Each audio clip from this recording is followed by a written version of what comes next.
They're not looking for the right answer, but they're looking for the right approach. Last week, we had 7 projects lined up and 7 presentations lined up. So in a span of 1 week, you had to switch from one presentation to the next. The focus was never on getting the work done. Okay. I remember the first task I did, and I went and showed it to him, and the first question he asked was, what are your key learnings from this? You always hear the word culture fit thrown around when you're in MBA college. So culture fit is something more than culture fit, I would say it's a mindset fit as well, right?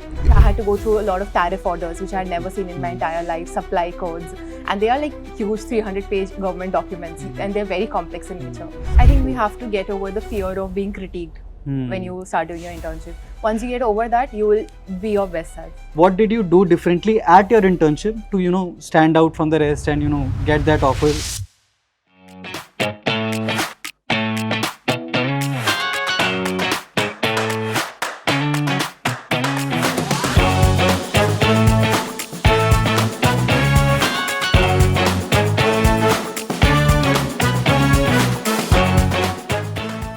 Hello and welcome to another episode of the Great Lakes Podcast. I'm your host Himanshu Miglani. Now today's episode is special. Landing an internship at a BIG4 is already a dream for many B School students. But what if you not only make it to the BIG4 but also convert that internship opportunity into a full-time job offer even before the placement season begins? That's exactly what our guests for today have achieved. Today we are joined by two brilliant PGDM second year students at Great Lakes Gurgaon, Shruti and Georgy, who have converted their internships at KPMG into pre-placement offers. In this conversation, we'll talk about what did they do differently, how did they navigate these challenges, and what does it take to make a mark at a BIG4. So before we dive into the details of a PPO journey, let's rewind a little. So I really wanted to understand how was the process like to land an internship at KPMG in the first place? What was the process like? Sure. Okay, so generally how we see in a B school, we have a shortlisting criteria. So once KPMG or any company rolls out their form, you fill the form with your details and you upload your resume there. So they have a resume shortlisting process. Once that comes in, then you have, for our process, we had a GD first, and then we had one round with the associate directors or manager level people, and then we had another round with the HR, and then we had the final shortlist come out.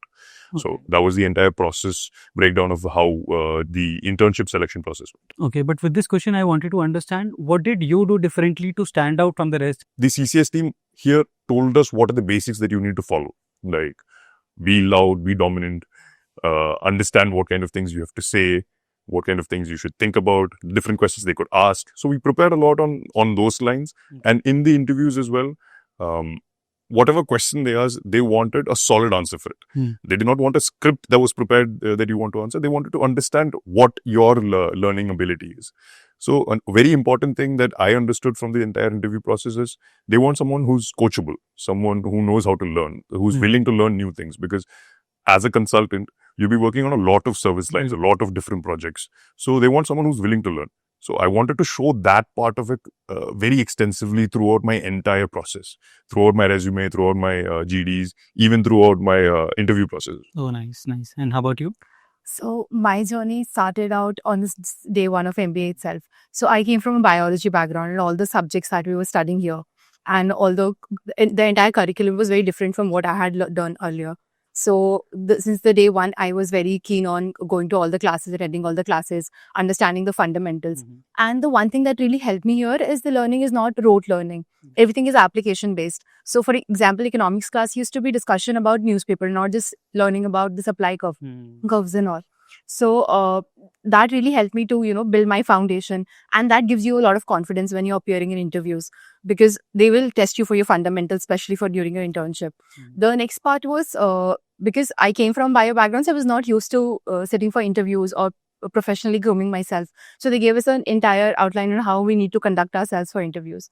And the third thing was, I had a study group where we did a lot of GDs and we discussed newspapers every day and did a lot of mock PIs as well. So that gave me the foundation for that. So even before, sitting for KPMG, I was mentally prepared to sit for any interview and sort of crack it. And coming to the interview part, yes, Georgie is completely right about it. They test you for your basics. They test you whether you can learn or not. They're not looking for the right answer, but they're looking for the right approach. So they gave me a lot of guesstimates and asked me the go-to-market strategy for EVs as well. And while I did not have the exact idea because that domain was not familiar for me, but I was able to, sort of use the concepts that I had learned in the class and deliver. So, yeah. Pulling from what you just mentioned that you had no idea about, what the topic exactly is. So my next question was, in the GD round, when you might not be aware of everything that's going on the world, and you might get a topic which is very out of the blue and you don't really have something substantial to talk about it, or you might not have done your research on that topic. So how do you approach that particular topic so that you also don't seem to be a person who has no idea about it, but also put in some perspective? Either it is taking from first 2-3 people who have spoken something or something like that. What was your approach? So the one thing I learned here is GDs are not individual activities. It is a group activity. So the idea is not to outshine everybody, but to come together as a team, while your opinion should be, important. So if it is a topic that is something you're not familiar with, then you should not start the GD, because then you will take it in a different direction. But at the same time, learn from your peers what they're talking about and draw insights from that. If there is something that you have, recently read, something related to that, then put those insights ahead. So that is how I approach GDs. Makes sense. And if not, then just listen to everybody and summarize beautifully at the end. So that will also grab attention. So that's the approach I think most students take when they are not really aware about the topic, drawing insights from whatever everyone's saying, and then lastly putting in the conclusion. So yeah, I think the conclusion is something that's the most awaited part of a GD that someone is looking forward to. Cool. Now talking about KPMG, like most global firms, they invite students from campuses across India. So I'm sure you must be having competition from not just your batchmates, but students from other leading B schools as well. So one thing, did you have students from other B schools there in your cohort? And secondly, how was competing with them? How did you manage to stand out? So yes, we had a lot of interns. So we had about 50 to 60 Yeah, interns. around 50 students. Yeah. And they were from all the IIMs and all the top B schools. So at first it was quite intimidating because obviously they're the best of the minds. But the quickly I realized that we all will be working on individual projects. We'll have our own deliverables and we'll also be assessed for our individual performance. So that took the stress off me. And also when you are surrounded by such amazing people, there's a lot to learn. 100%. So once you start viewing that as a competition and stop looking at it as a learning opportunity, I think that really helps. Okay. But does it really get intimidating to be, surrounded by students from probably other B schools? Well, I can remember the first and second day when we were there, when people were introducing themselves with so much amount of work ex coming from this prestigious B school, that they've done so many case comms, so many competitions. You have that sort of idea about them that, okay, they're very prepared for this role. Maybe you're not as prepared as them, or as much prepared as them. But really, you get to understand that these people come from different backgrounds and they have a lot to offer you as well.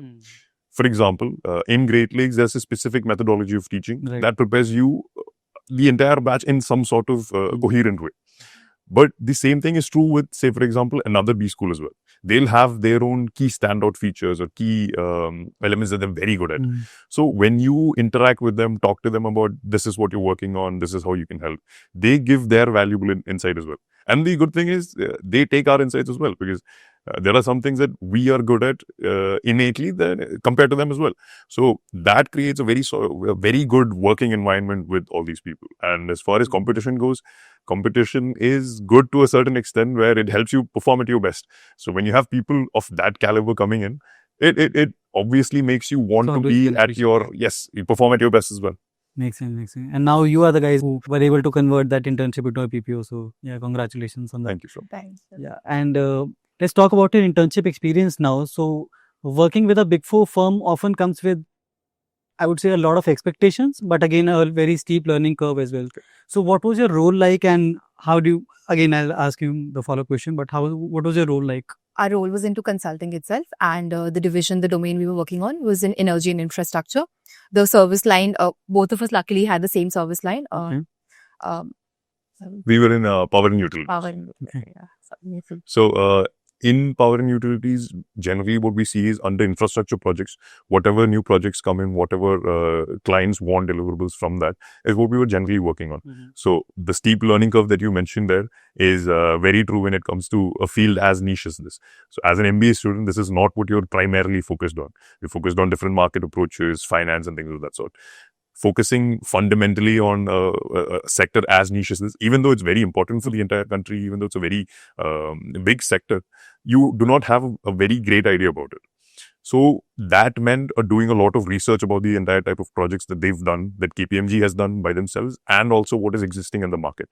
So most of your projects that you've done there will reflect the kind of research that you've done, and also the kind of work that the company has put in, or the service lines the company has with it themselves. Okay. And if I were to ask you about the impact that you as an intern were able to drive for the company, what was that?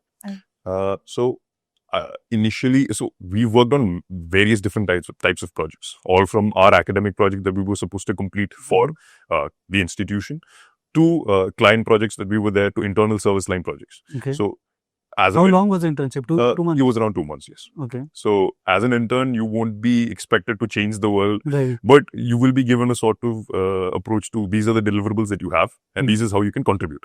And the good thing was, my performance manager and my team, they were very helpful. So they clearly mentioned that these are the things that you have to work on, and this is how it will impact the final project at stake.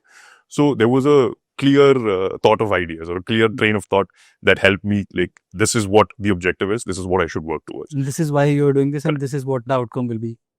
Okay, so with me, the thing was that the first meeting I had with my manager, he was really, understanding and inclusive of all our thoughts and ideas. And he understood that I at least came from a non-technical background. So I would take a little more time, than other people to understand the domain.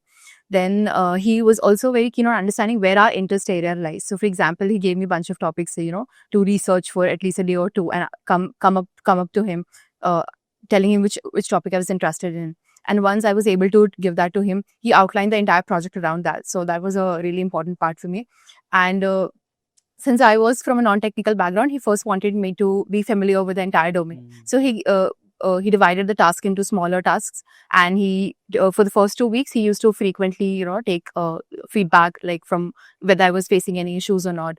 So through that I became familiar with it, and also the people in my team were very helpful. And some of them were also great, like alumni. So that really helped. And they made me familiar with the topic. The one thing that really stood out for me was that the focus was never on getting the work done. I remember the first task I did, and I went and showed it to him. And the first question he asked was, what are your key learnings from this? So the idea was always to understand why I was doing something and what am I learning from this. And by the end of the first month, when I got the full structure of the report, like my project, I understood why he was focusing so much on understanding why I was doing something. It's not just about getting the work done, but understanding what is the impact that I am going to drive, and why are we doing such things. Right. Makes sense. And also, both of you mentioned that you were working on multiple projects within these, like, a very short period of 2 months. So consulting is all about switching your hats and shoes. Like, with every project, you're just a very different person in a very different role, and doing completely opposite of what probably you were doing the previous month. So how much prepared are you to be in a consulting role? How did you learn that, or how did KPMG help you learn that? I can answer this. Even before KPMG, if you look at Great Lakes as a college, last week we had 7 projects lined up and 7 presentations lined up. So in a span of 1 week, you had to switch from one presentation to the next. So it would be as different as maybe something like Power BI or FinTech, and then you have to go into financial statement analysis. So 2 completely different things. So the turnaround time required there is also very high. So I think projects like this within college itself helped us for the entire work culture there. So I wouldn't say it was that big of a jump there. Obviously, the stakes are much higher there, but you're already prepared for things like this from college itself. Okay. And landing an internship like this at KPMG also requires a lot of preparation, like what goes on behind the scenes. Oh, yes. So how did Great Lakes or you yourself helped yourself, or how did Great Lakes help you guys prepare yourself as much as you can for this role or for this internship? So I sort of mentioned this in my previous answers also. But the most fundamental thing that I've learned here is understand why we are doing something rather than just getting the right answers. So even when you're sitting in a class with VP sir, or you're sitting with Jagriti ma'am, she's not going to ask you to balance the balance sheet. She's going to ask you, think like a manager, and why do you have to do things the way you have to do. So since day one, the idea is to learn to be a manager, not to get the things done. Now, so the learning already started since day one here. Now, talking about the professional part, the corporate readiness. So CCS has really helped us throughout the entire process, from learning how to dress professionally to tailoring your resume for every JD that comes in. and what all goes behind the placement scene, like how the shortlisting happens, how do we sit for the group discussions, what are some of the topics that we need to be prepared with, also doing regular newspaper activities. So that really builds the confidence, for the initial stages. We also had a lot of mock PIs with our seniors, like people who were in PGPM or who were in DM2, and also with the CCS staff. So that has really built the confidence, and I think. Yeah. So, like she said, we have a CRP, Corporate Readiness Program, that is launched by the CCST. That helps you from everything to understanding what the objective is, how you can read a JD, how you should prepare your resume according to the JD, group discussions, PIs, mock PIs, etc. And the another thing is we have a very extensive alumni network. Like she said, we have a lot of alumni working inside KPMG as well. I remember in the beginning, I was reaching out to them to understand how I should phrase my resume, what are the things I can add from college, what should I prepare on. All these things helped a lot. And the faculty for the CRP, they helped us with constant updates, constant improvements. It was not like one time you've done your resume and that's it. Every week, every 2 days, when you submit your resume, they come and check it. When you have your mock PIs, even if you're doing it 90% at your highest level, that 10% where you can improve, that small marginal utility, they come and help you improve that as well. So I think that constant improvement that was provided both from ourselves and with the entire environment that we're around, that helped a lot. Also, just to add, the support was not just until we landed the internship. Even after we started the internship, there were weekly check-ins from them, whether we are facing any issues, is there any scope of improvement, whether we are, working on our projects, have we been assigned any project or not, are we liking the work. So the constant check-in also makes you feel very secure that you're not alone or in the big corporate world, because it was our first corporate experience. And how many, variations of resumes do you have? I have version 10, 11, everything. I have a lot. I have an entire document, V1, V2, all the way to V20, V21. And of course, every success story comes with a lot of challenges and, bottlenecks. And having said that, this was probably first job for both of you, officially? Yes. Officially, yes. In such a big 4 company, right. Yes. So how are you able to, adapt to these things, adapt to deadlines, adapt to, the culture of a organization, especially when you're directly going to a big 4 in the first place? What were the challenges that did you guys face? And secondly, how did you navigate them? So for me, the most challenging thing was it was a heavily technical domain. So the day I entered, I thought it would be something related to, strategizing and giving recommendations. But I have understood that a big part of consulting is doing a lot of research and being through and through with what the domain is all about. Unless you don't have a domain knowledge, you will not be able to excel in that. So my project was, while I cannot disclose all the details, it is related to electric vehicles. Okay. And I had to understand that why the charging infrastructure is not scaling in India. And to understand that, I had to understand how discoms operate and why the electricity is not provided for the charging stations. So it was, for me, I had to go through a lot of tariff orders, which I had never seen in my entire life, supply codes. And they are like huge 300-page government documents, and they're very complex in nature. Not just that, going through the EV policies for different states. So it was quite intimidating and overwhelming in the beginning. But that was the challenging part for me. But the team really stood out with me. So anytime I had even a small doubt, they would sit and clear it out for me. They were just a text or a call away. Also, there were people from other cross-functional teams who I did not know directly, but they would refer me to them. So I could have, better access to that topic or understanding to that topic. So overall, while there were a lot of challenges, the team was so helpful and they always guided me that it made the entire process very bearable for me, at least. Again, not having that much of technical knowledge or not coming from the technical background, now that you have, already gotten an offer from KPMG and now that you have already done with your internship as well, what do you feel now? Like, does that play a very big role? Like, having or not having this technical knowledge, how much role does it play? I think the only part would be your mindset. If your mindset is that you will go and learn the technical things, then you will be able to excel, because there are so many people in the team. They are from different backgrounds. Somebody is from English honors, somebody is done like arts. So in consulting, you don't really need technical knowledge, so much of technical knowledge, but you need to be adaptable and agile to learn things very quickly. And so I think if you have that mindset, you will be able to adapt. Also, being able to, break down your project into smaller achievable tasks really helps. So while in the larger picture, it looks intimidating that, you have to learn so many technical things. But when you break it down and, sort of ask for feedback on smaller tasks, it will be easier to. And plus, you have access to all of the people, who come from diverse backgrounds so that you can learn from them. So something I'd like to add in that is the way the office is structured is such that everybody who's working in the firm is on one single floor, at least in our team. So if you had to talk to someone, say a senior consultant, he would be sitting right next to you. And if you had to talk to a senior partner, he would be probably sitting like 10 feet away from you. So whatever doubts you had, whatever you had to talk about, even if it was very niche, something so in-depth about the industry, you could go and talk to them and they would take time out of their day to tell you about this entire thing, to coach you. And they're all approachable? Very approachable. Nice. Something that I've drawn parallels to with our institute as well is even our college has an open door policy where you can go to all the faculty. Oh, nice. Similarly, they have an open door policy at all times.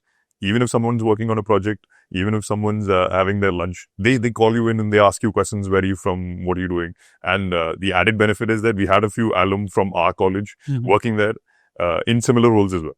So having that connect that we're from the same institution, we've been through the same struggle, that entire thing helped a lot. And as far as challenges go, that technical skill ability it's a learning curve. But I feel like the key mentality that you should have, similarly to what she said, is the coachability aspect of it. You should be willing to learn. You should be willing to be coached by other people. If you have that ability, if you have that mentality, then you're good to go. Consulting is very easy for you. And what background do you come from? I come from a mechanical engineering background, Slightly technical, but not as in-depth as something required for power and utilities. Okay. Good. Okay, now comes the golden question. So many students are able to get an internship at probably, a lot of them get an internship at KPMG or any of the big four firms, but a very select able to convert them into PPOs. So my question is, what did you do differently at your internship to, stand out from the rest, get that offer in your hands and not? The first interaction I had with my performance manager, with my PM, was he told me, whatever project you're doing, you're not just doing for yourself, you're representing the entire organization as well. So take entire accountability for that. You're not submitting to me. We are together submitting it to the client. Right. So that's the entire process of it. So you are nudged to go above and beyond at every single stage. So if, say, for example, this is how the idea has been structured for you, you are more than available and at extent to put your own inputs there. To maybe if you see some sort of improvement, talk to your seniors about it, say that maybe this is something that I think can be improved. And they're very willing to listen to your arguments as well. Nice. So taking ownership in that very basic regard can help you a lot when it comes to actually standing out and being cohesive with the team. So I think that's a very important part, being cohesive with the team that you're working on. Makes sense. And what did you do differently? I think the one thing that I did differently was I always kept my mentors, like not just my manager, because obviously he was a lot more busy than other people in the team.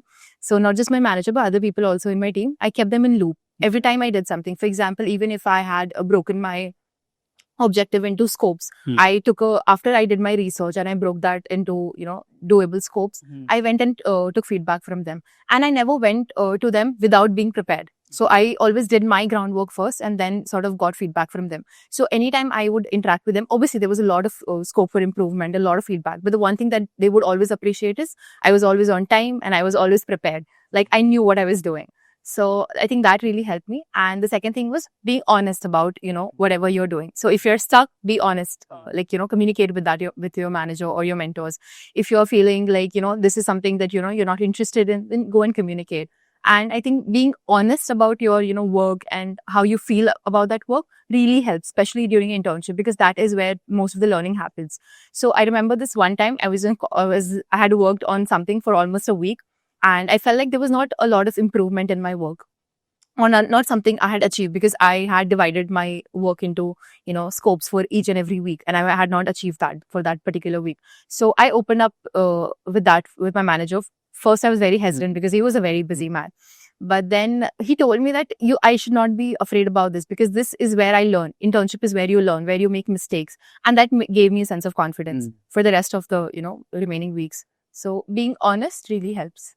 Okay. And I think one thing you very rightly mentioned, that keeping in loop your mentors also implies that you're also seeking feedback at every stage, right? And you're not just, once you're done with the project and then you're delivering and asking for the feedback and then you have to again redo the entire thing. Rather, you're putting them in loop at every stage, so that if there is any feedback, if there is any opinion from them, so that you can incorporate and the final product doesn't take a lot of time, and also the, I would say, the finest way possible. I think we have to get over the fear of being critiqued when you start doing your internship. Once you get over that, you will be your best self.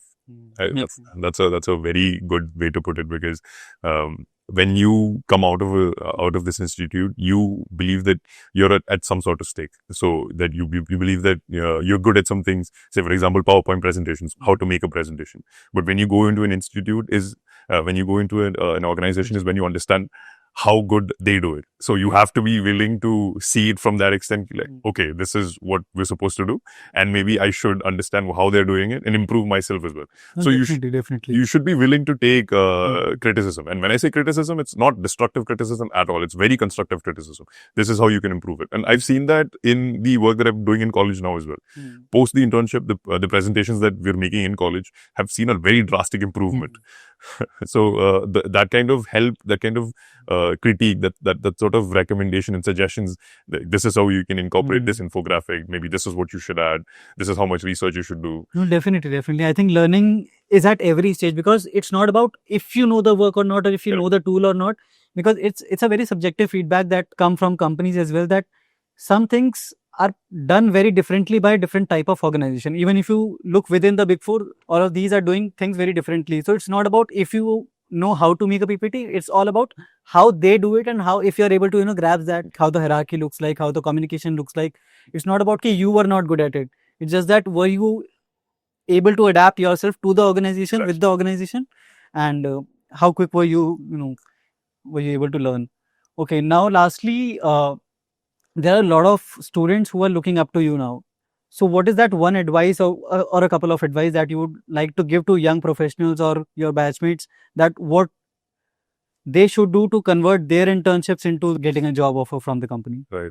So like I always said, break it down into your key questions. What is your objective in this? I would say your objective should be to understand what the organization does and see if you are a good fit for it. Because blindly saying that you want an offer from this company is not as good of an outcome that is there for you. So you need to understand, as an individual, will you align with the organization's goals, and can you contribute meaningfully? Can you contribute things that actually impact? Once you have that in mind, then speak to your peers. Understand what they've done good, understand how you can stand out. Then it's all about the basics, like she said, your turnaround times, your deadlines, being honest with the work, and actually having an ability to learn. So once you have those very key basic skills set in foundation, set in stone, and you answer those questions, what your objective is, how you can actually approach your objective, and so what are you trying to get out of this. Once you have all these questions understood, then I think that gives you a fighting chance to get a PPO, if that's what your objective is. Makes sense. Well, I think you very rightly mentioned that don't just go about the brand or the company or something. So you could be a better fit for probably a startup as well. Maybe. Right. Or you could be a better fit for probably, starting your own organization or a small, I don't know, probably a very small business as well. But yeah, again, don't go after that, because everyone wants to get there. I just want to get there. And you probably are, not finding yourself the right fit, or you're not just as comfortable as you would have been in some other job. You always hear the word culture fit thrown around when you're in MBA college. So culture fit is something. More than culture fit, I would say it's a mindset fit as well, right? Yes, exactly. That everything starts from your own self, right? If you're not able to adapt yourself, or if you're not able to, make up your mind for this place, then the culture won't even help you out. Yeah. I actually want to add something to that answer my question. So recently when we had Sapiens, I met this industry expert, and we were talking about my internship, and he mentioned that, consulting is a very difficult domain. There are longer working hours.